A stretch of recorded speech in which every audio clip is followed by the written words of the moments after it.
Ravi de vous retrouver pour ce nouveau numéro du Dessous des cartes. On démarre cette émission dans la banlieue de Beyrouth, au Liban, où cet homme, Hassan Nasrallah, est acclamé par ses supporters lors d'un discours télévisé très attendu en novembre 2023. Pourquoi ?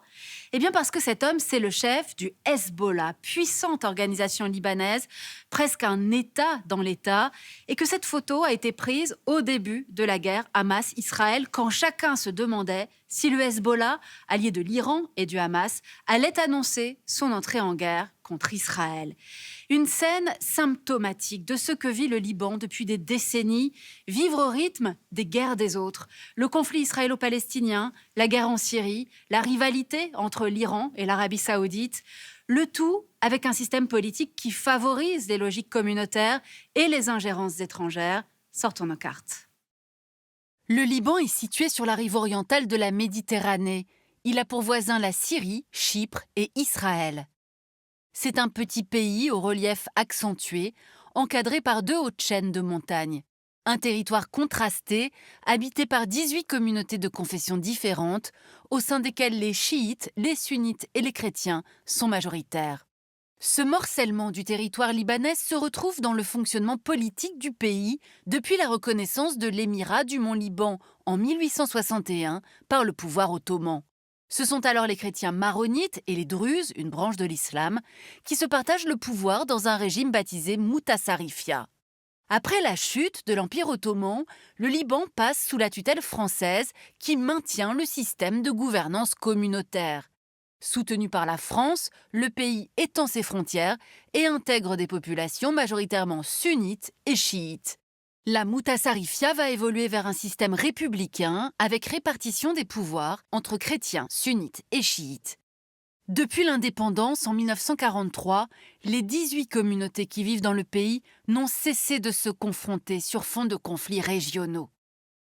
Le premier de ces conflits est celui qui oppose les États arabes de la région au tout jeune État d'Israël en 1948. Ce conflit se solde par une victoire d'Israël et par un exode massif des Palestiniens dans les pays voisins. 110 000 d'entre eux s'installent dans des camps au Liban. En 1964, le mouvement d'organisation de libération de la Palestine est créé. L'OLP implante des bases militaires au sud du Liban, à partir desquelles elle mène des actions armées contre Israël. L'État hébreu réplique de façon systématique aux attaques de l'OLP en bombardant le Liban, entraînant de nombreux morts parmi la population civile libanaise qui n'est pas partie prenante du conflit.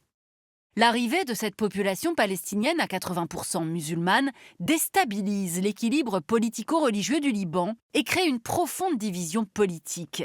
Les chrétiens maronites voient les Palestiniens comme une menace, quand les druzes et les sunnites les voient comme l'occasion de contester aux maronites leur hégémonie. Résultat, en 1975, c'est la guerre civile qui oppose dans un premier temps le Front libanais maronite au mouvement national, une coalition musulmane alliée aux Palestiniens.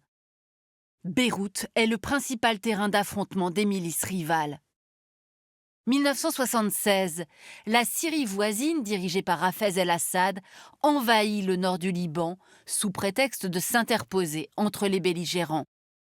Au sud, Israël occupe une partie du territoire libanais en 1978 en installant une zone de sécurité le long de sa frontière. Puis en 1982, l'État hébreu envahit le Liban jusqu'à Beyrouth. L'OLP est chassée du Liban après 2 mois de bombardement sur la capitale libanaise. Israël tente alors d'imposer comme président le leader des milices chrétiennes, Béchir Gemayel, afin d'en faire un allié politique, mais ce dernier est assassiné par Damas. En représailles, les milices chrétiennes massacrent des milliers de civils palestiniens dans les camps de Sabra et Shatila. En 1983, la commission Kahan conclura à la responsabilité indirecte d'Israël qui n'a pas pris les mesures appropriées susceptibles d'éviter le massacre.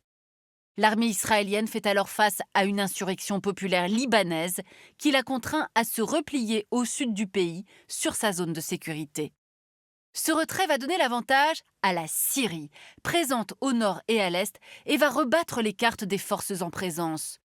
2 nouvelles milices, Hamal, pro-syrienne, et le Hezbollah, pro-iranien, s'imposent et rivalisent pour le leadership de la communauté chiite. Les chiites du sud du Liban ont été les principales victimes des répliques d'Israël contre l'OLP et le gouvernement libanais, administré par les maronites et les sunnites, les a délaissés. Dans le même temps, l'Iran, devenu une république islamique en 1979, s'impose dans la région auprès des populations chiites. L'imam Khomeini et son successeur chercheront par tous les moyens à nuire aux États-Unis et à leurs alliés, tout particulièrement Israël. 1990, après 15 années de guerre civile, Beyrouth, qui concentre la majeure partie de l'activité économique, est en ruine. Et la mainmise de la Syrie grève fortement le potentiel économique du pays. Pour contrer l'influence de Damas et reconstruire la capitale, le nouveau Premier ministre Rafik Hariri attire des capitaux saoudiens. En apportant son soutien au clan Hariri, Riyad cherche à contrer le Hezbollah, soutenu par l'Iran. Le Liban est une nouvelle fois le terrain de jeu de puissances régionales qui s'affrontent. Les ingérences étrangères ne sont pas le seul fléau qui frappe le Liban. Il y a aussi la corruption. Elle gangrène la classe politique et siphonne une grande partie des milliards investis, notamment parce que la classe dirigeante possède des intérêts dans les banques auprès desquelles l'État libanais a souscrit des emprunts. En relevant sans cesse les taux d'intérêt, l'élite s'enrichit en limitant le développement du pays et en accroissant sa dette. Ce pillage de l'État, en appauvrissant la population, va renforcer les conflits et l'influence du Hezbollah. Le sud du pays, majoritairement chiite, est dans les années 90 toujours partiellement occupé par Israël. L'État hébreu y mène 2 nouvelles campagnes militaires en 1993, puis en 1996.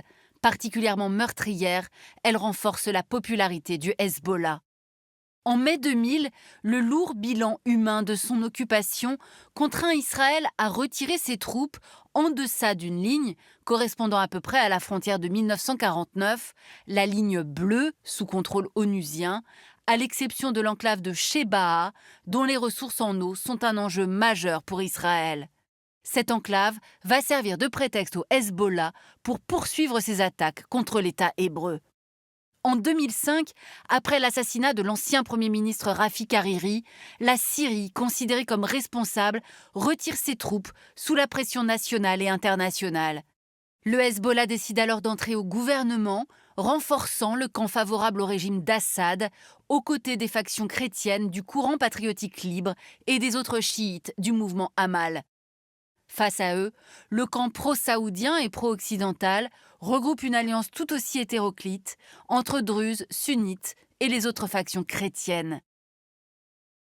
2006, Israël réplique aux attaques que continue de mener le Hezbollah depuis ses bases du sud du pays par une opération militaire de grande envergure, la guerre de juillet, Harb Tammuz, qui provoque des destructions massives côté libanais.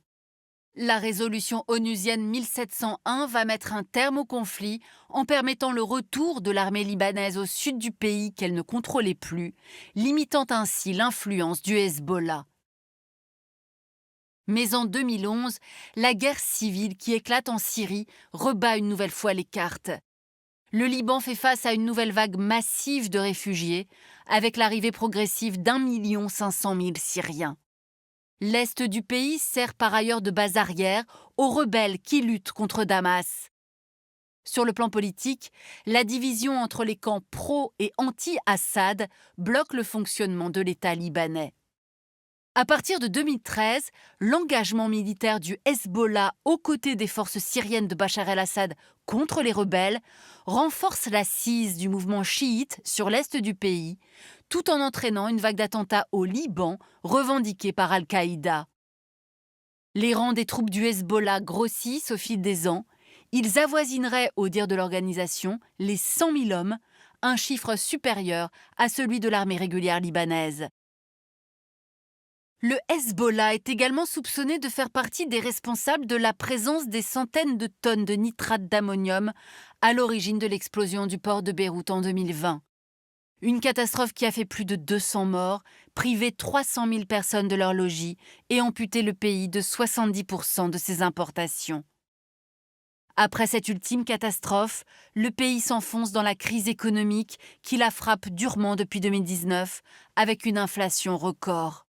Cette crise économique est en partie liée à l'effondrement du système bancaire, dû notamment au retrait des capitaux des banques libanaises et au pillage systématique de l'État par l'ensemble de la classe politique. Plus de 82% de la population libanaise vit désormais avec moins de 6 dollars par jour. Voilà pour cet état des lieux un peu désespérant de ce Liban qui ne cesse de subir les guerres des autres jusqu'à la dernière, la guerre en cours entre le Hamas et Israël. Un Liban où chaque confession semble avoir son propre morceau dans l'État, comme l'écrit le chercheur libanais Amin Elias. Un Liban corrompu, on l'a vu, un Liban en ruine.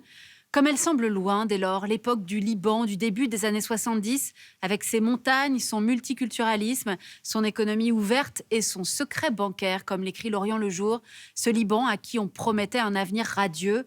Un demi-siècle plus tard, dire « c'est Beyrouth » est devenu, pour une certaine génération, une expression qui signifie « c'est le chaos ». Nous avons préparé avec lui cette émission. Le chercheur Daniel Meyer publie aux éditions Le Cavalier Bleu cet ouvrage « Le Liban, idées reçues ». Et puis nous vous recommandons également cet ouvrage signé du journaliste Xavier Baron, « Le Liban, une exception menacée en 100 questions » aux éditions Talendier. Ainsi s'achève ce nouveau numéro du Dessous des cartes. Rendez-vous bien sûr la semaine prochaine, même endroit, même heure.